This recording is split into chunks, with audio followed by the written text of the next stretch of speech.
কাঁচা আলু আর সুজি দিয়ে দারুণ স্বাদের এই ক্রিস্পি বিকালের নাস্তাটি খুব সহজেই বানিয়ে নিতে পারবেন। আর খেতে কিন্তু অসাধারণ মজা। উপরটা একদমই মুচমুচে আর ভিতরটা নরম। এই নাস্তাটি বানানোর জন্য আমি মিডিয়াম সাইজের দুটো আলু নিয়ে নিয়েছি। আলু দুইটা আমি গ্রেটারের সাহায্যে গ্রেট করে নিব।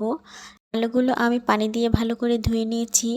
এবার আমি একটা কড়াইতে সামান্য তেল দিয়ে দুইটা কাঁচামরিচ কুচি দিয়েছি আর দিয়েছি হাফ চা চামচ পরিমাণে চিলি ফ্লেক্স। সব কিছু আমি ভালো করে ভেজে এর ভিতরে যেই আলুটা গ্রেট করে রেখেছিলাম ওইটা আমি পানি ঝরিয়ে পুরোটা দিয়ে দিচ্ছি। তার সাথে দিয়ে দিচ্ছি 1 কাপ পরিমাণে সুজি, পরে দিয়ে দিচ্ছি স্বাদ মতো লবণ। সব কিছু এবার আমি ভালো করে মিশিয়ে নিচ্ছি।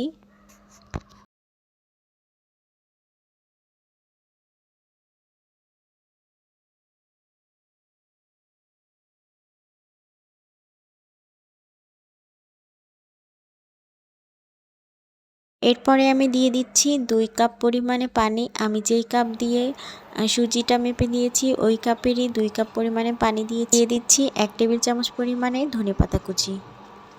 সব কিছু আমি ভালোভাবে নেড়েচেড়ে মিশিয়ে দিয়ে একটা ঢাকনার সাহায্যে ঢেকে এটাকে সিদ্ধ করে নেব।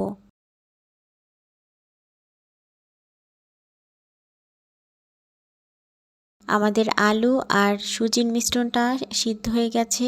যখন দেখব এরকম প্যান থেকে উঠে উঠে আসছে তখনই আমি এটাকে নামিয়ে নেব। নামিয়ে আমি একটু হালকা ঠান্ডা করে নিয়েছি।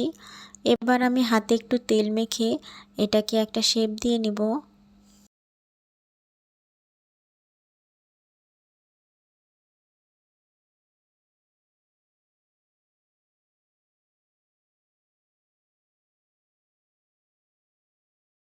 এটাকে আমি অনেকটা ডোনাটের একটা শেপ দিয়ে নিচ্ছি। আপনারা চাইলে লম্বা লম্বা করে ফ্রেঞ্চ ফ্রাইয়ের মতনও শেপ দিয়ে ভেজে নিতে পারেন।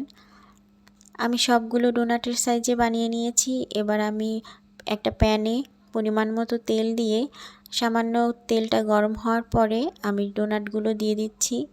এক পাশ পুরোপুরি ভাজা হয়ে গেলে তারপরে আমরা উল্টে পাল্টে ভেজে নেব। একেবারে দেওয়ার সাথে সাথেই একদম নাড়াচাড়া করা যাবে না, তাহলে কিন্তু ভেঙে যাওয়ার সম্ভাবনা থাকবে। তো এক পাশ খুব ভালোভাবে ব্রাউন হওয়ার পরে আমরা আর এক পাশ ভেজে নেব। তো সবগুলো ডোনাট আমার ভাজা হয়ে গেছে, আমি এবার তুলে নিচ্ছি। তো এই মজার নাস্তাটি আপনারা বাসায় একবার হলেও ট্রাই করে দেখতে পারেন, অনেক মজা হয়। আর রেসিপি ভালো লাগলে অবশ্যই কমেন্ট করে জানাবেন। আল্লাহ হাফেজ।